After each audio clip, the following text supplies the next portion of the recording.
नमस्कार दोस्तों। तो आप सब कैसे हैं? आप सबका स्वागत करते हैं हम अपने चैनल वंदना काव्या में।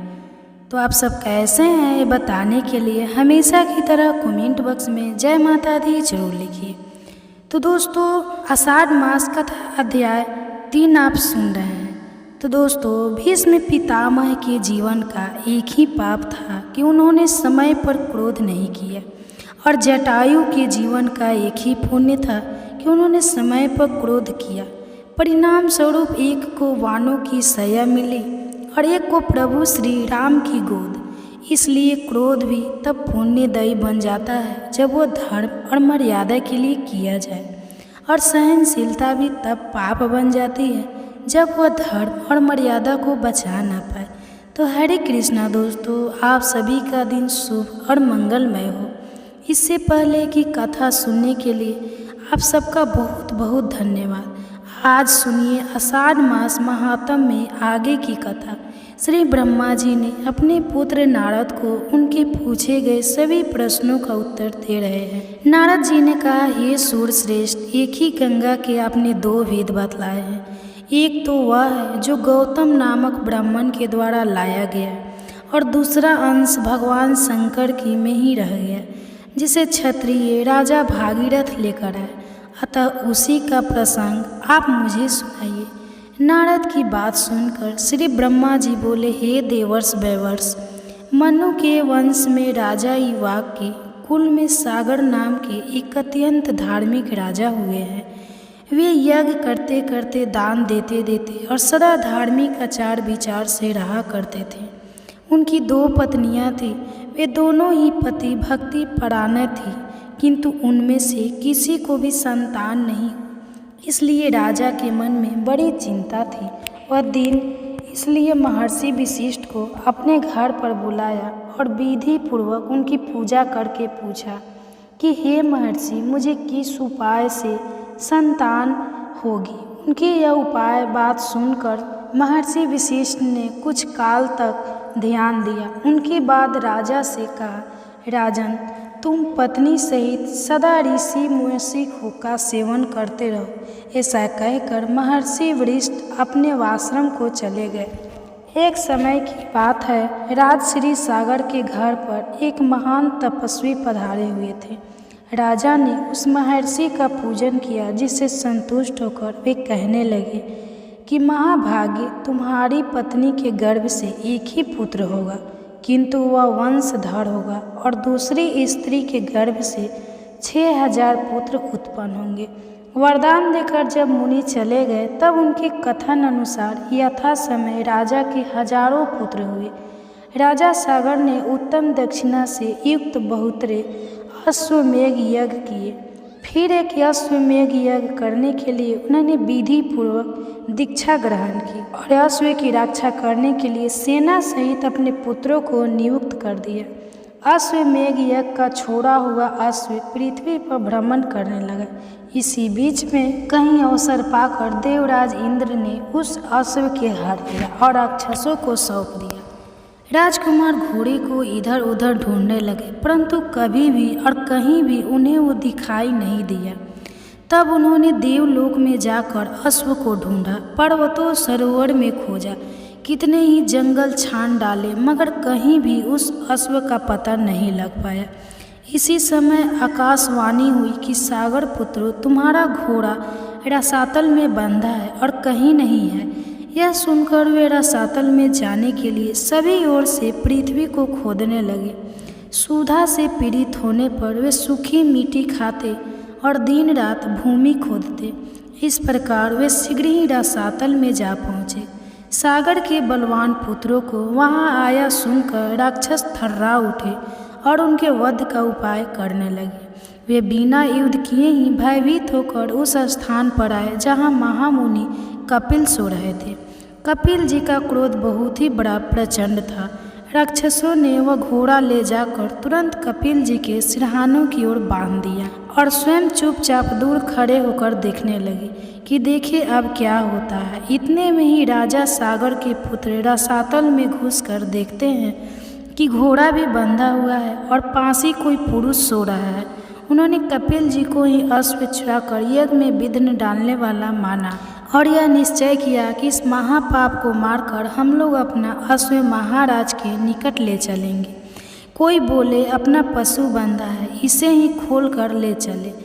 इस सोए हुए पुरुष को मारने से भला क्या लाभ। यह सुनकर दूसरे बोल उठे, हम सूरवीर राजा है, शासक है, इस पापी को उठाए और क्षत्रियों तेज से इसका वध कर डाले।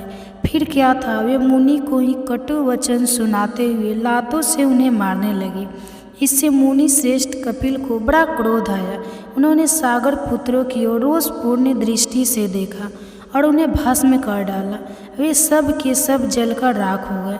नारद यज्ञ में दीक्षित महाराज सागर को इन सब बातों का पता नहीं लगा। उस समय तुमने ही जाकर राजा सागर को यह सब समाचार सुनाया। इससे राजा को बड़ी चिंता हुई, अब क्या करना चाहिए। यह बात उनकी समझ में नहीं आई। राजा सागर के एक दूसरा पुत्र भी था जिसका नाम अमंज था। वह मूर्खतावश नगर के बालकों को उठाकर पानी में फेंक देता था। तब पूर्वासों ने एकत्रित होकर राजा सागर के इस बात की सूचना दी। पुत्र का अन्याय जा महाराज को बड़ा क्रोध हुआ। उन्होंने अपने अमात्यों से कहा, यह अमजा बालकों की हत्या करने वाला तथा क्षत्रिय धर्म का त्यागी है, अतः इस देश का त्याग कर दे। महाराज का यह आदेश सुनकर आत्महत्या ने राजकुमार को तुरंत देश निकाल दे दिया। अमंज इस तरह वन में चला गया। अब राजा सागर चिंता करने लगे कि हमारे सभी पुत्र ब्राह्मण के श्राप से रसातल में ही नष्ट हो गए। एक बच्चा था, वह भी वन में चला गया। इस समय मेरी क्या गति होगी। अमंज के एक पुत्र था जो आसुमान नाम से विख्यात हुआ। यद्यपि आसुमान अभी बालक था तो भी राजा ने उसे बुलाकर अपना कार्य बतलाया। अंशुमान ने भगवान कपिल की आराधना की और घोड़ा ले जाकर राजा सागर को दे दिया। तब जाकर अश्वमेघ यज्ञ पूरा हुआ। अंशुमान के तेजस्वी पुत्र का नाम दिलीप था। दिलीप के पुत्र परम बुद्धिमान भागीरथ हुए। भागीरथ ने जब अपने समस्त पितामह की दुर्गति का हाल सुना तब उन्हें बड़ा दुख हुआ। उन्होंने नृप श्रेष्ठ सागर से विनय पूर्वक पूछा कि हे महाराज, उन सबका उद्धार कैसे संभव होगा। राजा ने उत्तर दिया, बेटा ये तो भगवान कपिल ही जानते हैं। यह सुनकर बालक भागीरथ रसातल में गई और कपिल मुनि को नमस्कार करके अपना सब मनोरथ उन्हें कह सुनाया। कपिल मुनि बहुत देर तक ध्यान करके बोले कि राजन, तुम तपस्या द्वारा भगवान शंकर की आराधना करो और उनकी जटा में स्थित गंगा के जल से अपने पितरों की भस्म को आप्लावित करो। इससे तुम तो कृतार्थ हो गए, तुम्हारे पितर भी कृत्य हो जाएंगे। यह सुनकर भागीरथ ने कहा, बहुत अच्छा, मैं ऐसा ही करूँगा। मुनि श्रेष्ठ, बताइए मैं कहाँ जाऊँ और कौन सा कार्य करूँ। कपिल जी कहने लगे, हे नरश्रेष्ठ, कैलाश पर्वत पर जाकर महादेव जी की स्तुति करो और अपनी स्तुति के अनुसार तपस्या करते रहो। इससे तुम्हारे अभय की सिद्धि होगी। मुनि का यह वचन सुनकर भागीरथ ने उन्हें प्रणाम किया और कैलाश पर्वत की यात्रा की। वहां पहुंचकर पवित्र होकर बालक भागीरथ ने तपस्या का निश्चय किया और भगवान शंकर को संबोधित करके इस प्रकार कहने लगे कि हे प्रभु, मैं बालक हूँ, मेरी बुद्धि भी बालक ही है और आप भी अपने मस्तक पर बाल चंद्रमा को धारण करते हैं। मैं कुछ भी नहीं जानता, आप मेरे इस अनजानपन से ही प्रसन्न हो जाइए। हे अमरेश्वर, जो लोग वाणी से, मन से और क्रिया से कभी मेरा उपकार करते हैं तथा हित साधन में संलग्न रहते हैं, उनका कल्याण करने के लिए मैं उमा सहित आपको प्रणाम करता हूँ। आप देवता आदि के लिए भी पूज्य हैं। जिन पूर्वजों ने मुझे अपने सगोत्र और समान धर्मा के रूप में उत्पन्न किया और पाल पोस कर बड़ा बनाया, भगवान शिव उनका अभीष्ट मनोरथ करें। मैं बालचंद्र का मुकुट धारण करने वाले भगवान शंकर को नित्य प्रणाम करता हूँ। भागीरथ के इस प्रकार कहते ही भगवान शिव उनके सामने प्रकट हो गए और कहने लगे, महामते, तुम निर्भय होकर कोई वर मांगो जो वस्तु देवताओं के लिए भी सुलभ नहीं है, वह भी मैं तुम्हें निश्चय ही दे दूंगा। यह आश्वासन पाकर भागीरथ ने महादेव जी को प्रणाम किया और प्रसन्न होकर कहने लगे, देवेश्वर, आपकी जटा में जो सरिता में श्रेष्ठ गंगा जी विराजमान है, उन्हें ही मेरे पितरों का उद्धार करने के लिए दे दीजिए, इससे मुझे सब कुछ मिल जाएगा। तब महेश्वर ने हंसकर कहा कि बेटा, मैंने तुम्हें गंगा दे दी है, अब तुम उनकी स्तुति करो। महादेव जी का वचन सुनकर राजा भागीरथ ने गंगा जी की प्रस्तुति के लिए भारी तपस्या प्रारंभ कर दी और अपने मन को संयम में रखकर भक्तिपूर्वक गंगा जी का स्तवन किया। बालक होने पर भी भागीरथ ने अम्बालम प्राप्त कर ली। महादेव जी से प्राप्त हुए गंगा को पाकर उन्होंने उनकी परिक्रमा की और हाथ जोड़कर कहने लगे, देवी महामुनि, कपिल के शाप से मेरे पितर दुर्गति में पड़े हुए हैं, माते आप उनका उद्धार कीजिए।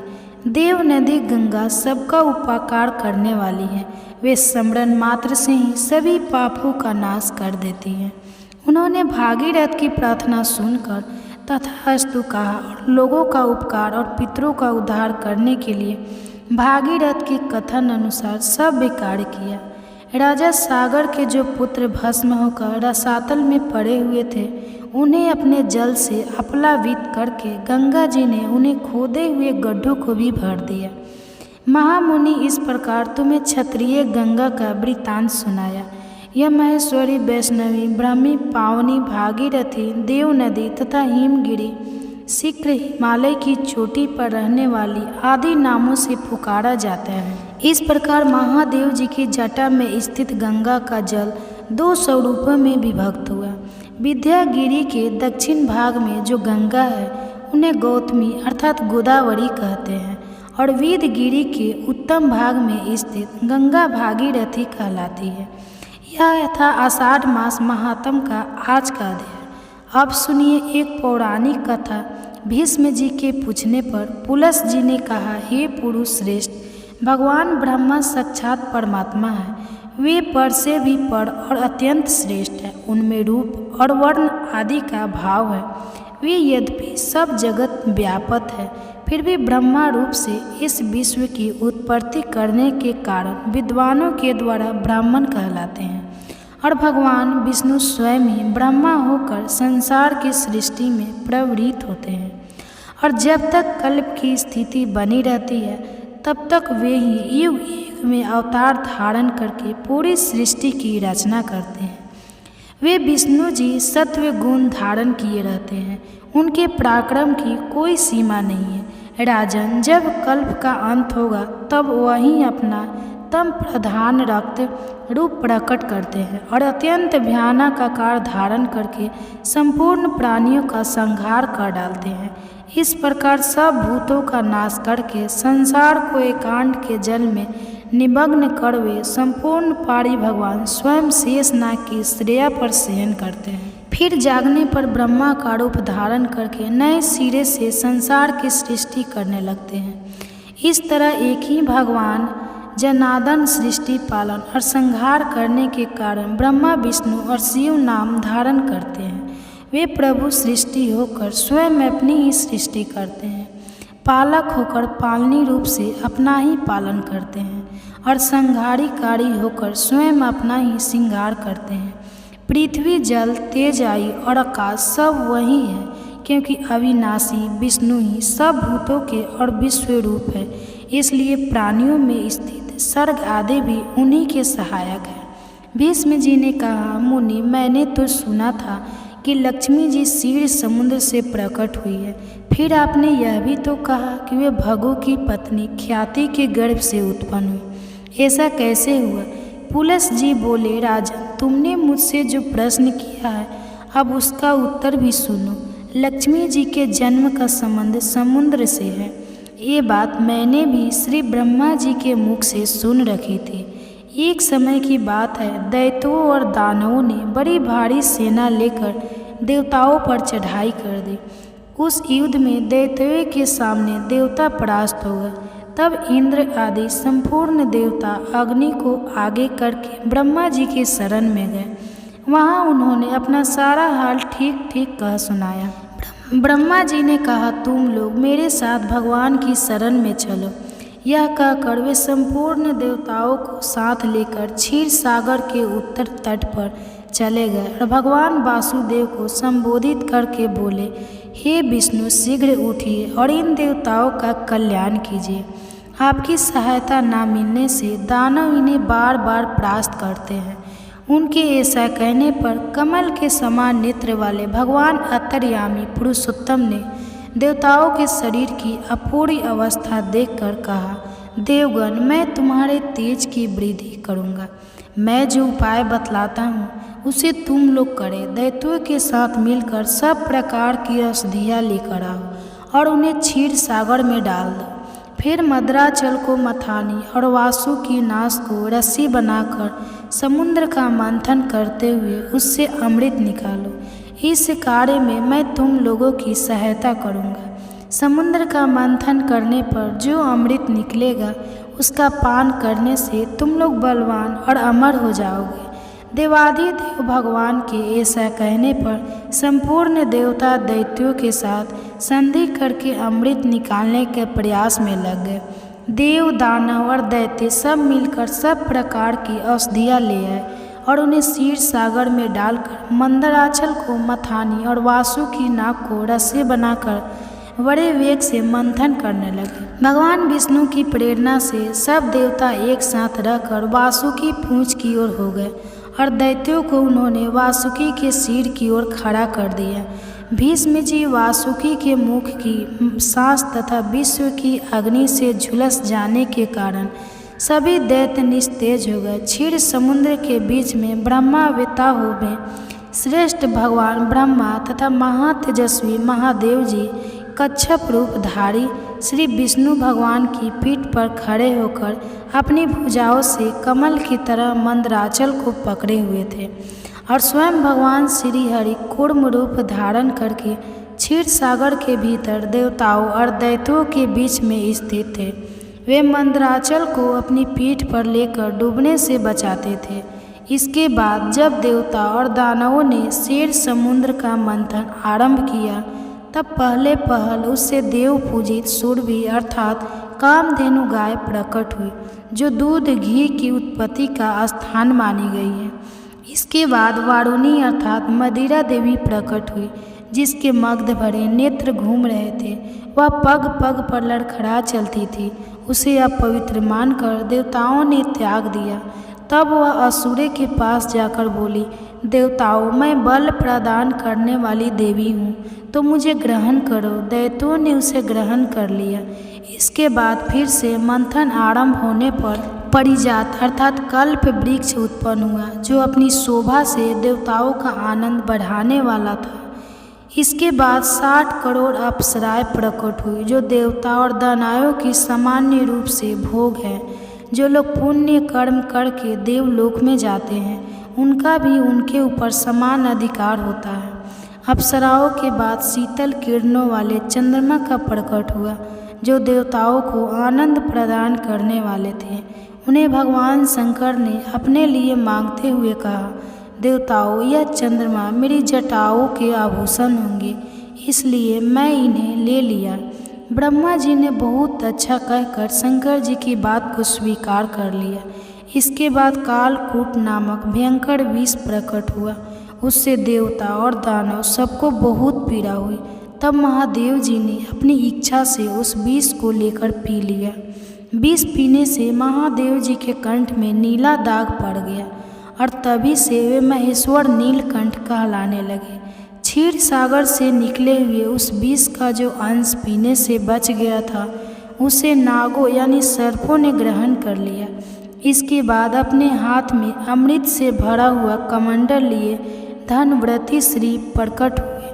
वे श्वेत वस्त्र धारण किए हुए थे।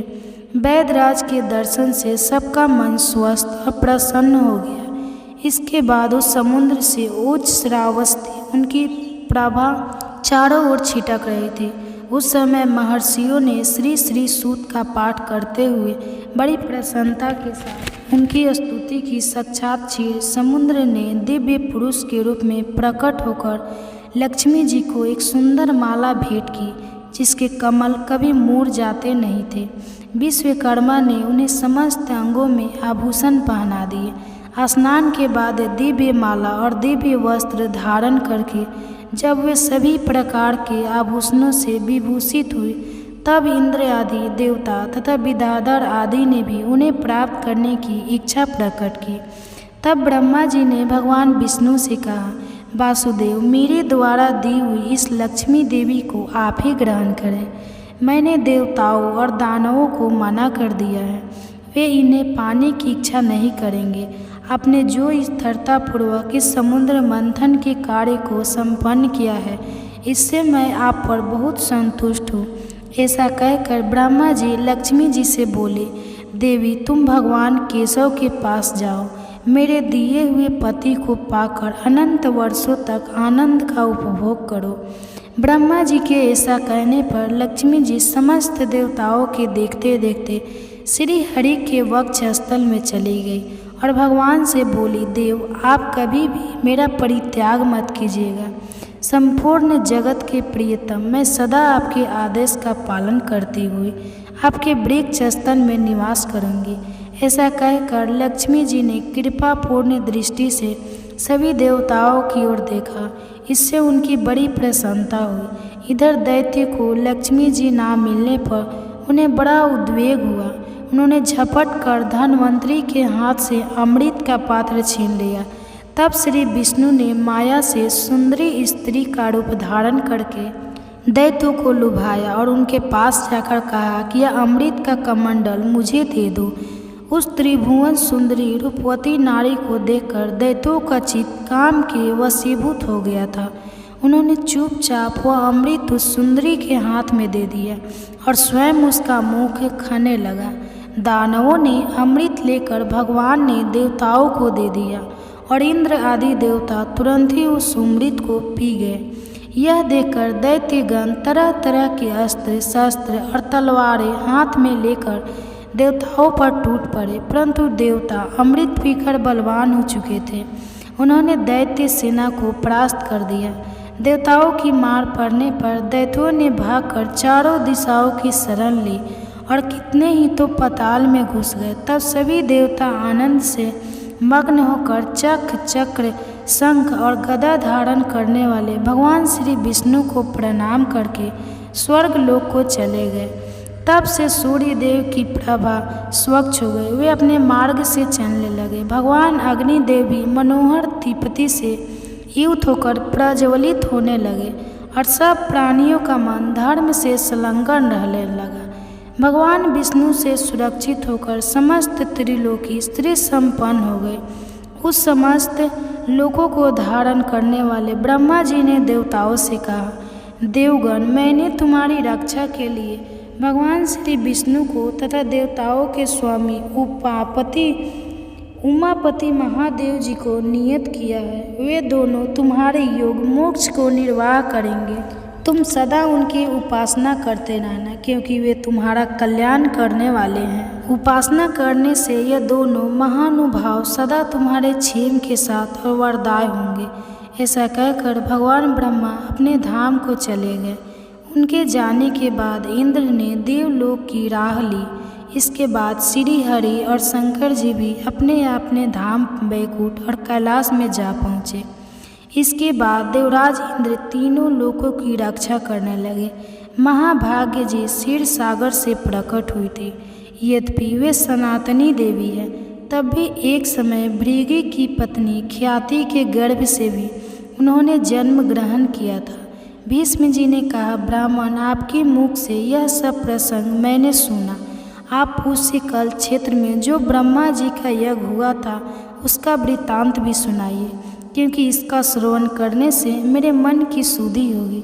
तब पुलस जी ने कहा, राजन, भगवान ब्रह्मा जी पुष्कर क्षेत्र में जब यज्ञ कर रहे थे उस समय जो जो बातें वह उन्हें बतलाया हूँ, सुनो। पितामह का यज्ञ आदर युग से प्रारंभ हुआ था। उस समय मारीच आगिरा में पुलहकृत और प्रजापति दक्ष ने ब्रह्मा जी के पास जाकर उनके चरणों में मस्तक झुकाया।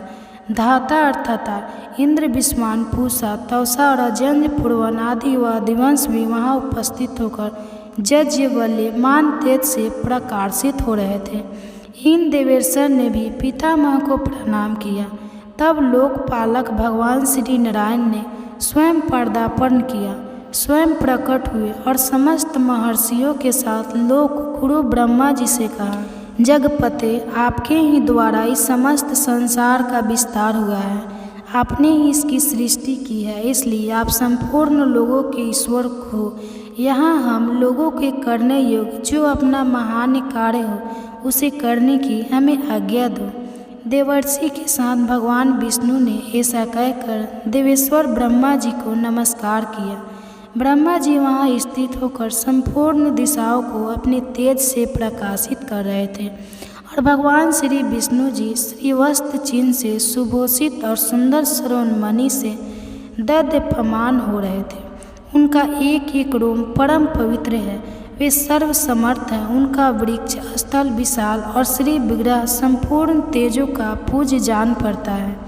देवताओं और ऋषियों ने उनकी इस प्रकार स्तुति की, जो पुण्य आत्माओं को उत्तम गति और पापियों को दुर्गति प्रदान करने वाले हैं। योग सिद्ध महात्मा पुरुष जिन्हें उत्तम योग स्वरूप मानते हैं, जिनको अनिमा आदि 8 ऐश्वर्य नित्य प्राप्त है, जिन्हें देवताओं में श्रेष्ठ कहा जाता है। मोक्ष की इच्छा रखने वाले संयमी ब्राह्मण योग से अपने अंतकरण को शुद्ध करके जिन सनातन पुरुष को पाकर जन्म मरण के बंधन से मुक्त हो जाते हैं, चंद्रमा और सूर्य जिनके नेत्र है तथा अनंत और आकाश जिनका विग्रह है, उन भगवानों की हम शरण लेते हैं, जो भगवान संपूर्ण भूतों की उत्पत्ति और वृद्धि करने वाले हैं, जो ऋषियों और लोकों के सृष्टि तथा देवताओं के ईश्वर है, जिन्होंने देवताओं का प्रिय और जगत का पालन करने के लिए चिरकाल से पितरों को काव्य तथा देवताओं को उत्तम अविष्य अर्पण करने का नियम प्रस्तुत किया है। उन देव श्रेष्ठ परमेश्वर को सादर प्रणाम करते हैं। इसके बाद वृद्ध और बुद्धिमान देवता भगवान श्री ब्रह्मा जी यशशाला में लोकपालक विष्णु भगवान के साथ बैठकर शोभा पाने लगे। वह यज्ञ मंडप धन आदि सामग्रियों रिजीवत से भरा हुआ था। परम प्रभावशाली भगवान श्री विष्णु धनुष हाथ में लेकर सब ओर से उसकी रक्षा कर रहे थे। दैत्य और दानवों के सरदार तथा राक्षसों के समुदाय भी वहाँ पर उपस्थित थे। यज्ञ विद्या, वेद विद्या और पद और क्रम का ज्ञान रखने वाले महर्षि के वेद घोष से सारी सभा गूंज उठी। देवता और असुरों के गुरु लोक पितामह ब्रह्मा जी उस यज्ञ भूमि में विराजमान थे। सूर और असुर दोनों ही उनकी सेवा में खड़े थे। प्रजापति गण, दक्ष, वशिष्ठ, फूला, मरीचि आदि सभी ब्रह्मा जी की उपासना करते थे। बहुत सारे दानव जिन्हें अपने बल पर गर्व था, ब्रह्मा जी की उपासना करते हुए इस प्रकार बोले। दानवों ने कहा, भगवान, आपने ही हम लोगों की सृष्टि की है, हमें 3 लोकों का राज्य दिया है और देवताओं से अधिक बलवान बनाया है। पितामह, आपके इस यज्ञ में हम लोग कौन सा कार्य करें? हम स्वयं ही कर्तव्य का निर्णय करने में समर्थ है। आदिति के गर्भ से पैदा हुए इन बेचारे देवताओं से क्या काम होगा? यह तो सदा हमारे द्वारा मारे जाते और अपमानित होते रहते हैं। फिर भी आप तो हम सबके पितामह ही हैं, इसलिए देवताओं को भी साथ लेकर यज्ञ समाप्त होने पर राज्य लक्ष्मी के विषय में हमारा देवताओं के साथ फिर विरोध होगा और इसमें बिल्कुल भी संदेह नहीं है। किंतु इस समय हम चुपचाप इस यज्ञ को देखेंगे। देवताओं के साथ युद्ध नहीं छेड़। पुलिस जी कहते हैं, दानवों के यह गर्व युक्त वचन सुनकर इंद्र सहित महायशस्वी भगवान विष्णु ने शंकर जी से कहा। भगवान विष्णु बोले, प्रभु, पितामह के यज्ञ में प्रधान दानव आए हुए हैं। ब्रह्मा जी ने इनको भी इस यज्ञ में आमंत्रित किया हुआ है और यह सब लोग इसमें विघ्न डालने का प्रयत्न कर रहे हैं, परंतु जब तक यज्ञ समाप्त ना हो तब तक हम लोगों को क्षमा करने चाहिए। इस यज्ञ के समाप्त हो जाने पर देवताओं को दानवों के साथ युद्ध करना होगा। उस समय आपको ऐसा रत्न करना चाहिए जिससे पृथ्वी पर से दानवों का नामो निशान मिट जाए। आपको मेरे साथ रहकर इंद्र की विजय के लिए प्रयत्न करना उचित है। इस दानवों का धन लेकर राहगीरों, ब्राह्मणों और दुखी मनुष्यों में बांट दो। भगवान श्री विष्णु की यह बात सुनकर ब्रह्मा जी ने कहा, भगवान, आपकी बात सुनकर यह दानव क्रोधित हो सकते हैं, किंतु इस समय उन्हें क्रोध दिलाना आपको कभी उचित नहीं होगा। इसलिए रुद्र और अन्य देवताओं के साथ आपको क्षमा करना चाहिए। सतयुग के अंत में जब यह यज्ञ समाप्त हो जाएगा, उस समय मैं आप लोगों को और इस दानवों को विदा कर दूंगा।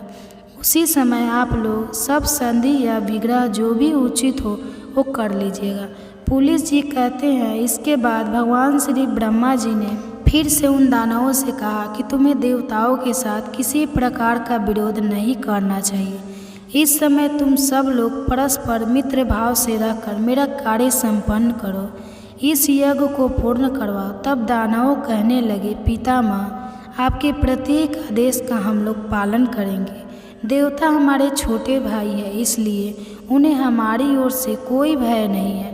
दानवों की यह बात सुनकर ब्रह्मा जी को बड़ा संतोष हुआ।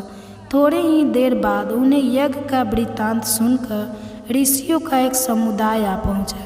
भगवान श्री विष्णु ने उनका पूजन किया।